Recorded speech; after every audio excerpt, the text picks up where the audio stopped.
তো বিপাশা দিদি ভাই দিয়ে দিলাম।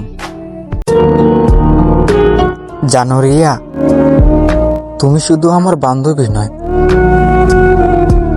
তুমি আমার হৃদয়ের এক অংশ।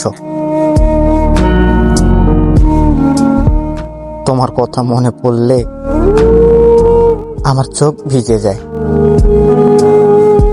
যদি একদিন হারাই তোকে, তখন অন্ধকারে ডুবে যাবে আমার এই জীবন। তুমি শুধু বন্ধু নও, তুমি আমার আশা, তুমি আমার ভরসা। তোমায় ছাড়া কাটে প্রতিটা রাত, প্রতিটি দিন। তুমি যতই দূরে থাকো না কেন, আমাকে একটু মনে রেখো, কারণ তোমার জন্যই বাঁচে আমার এই হৃদয়টা।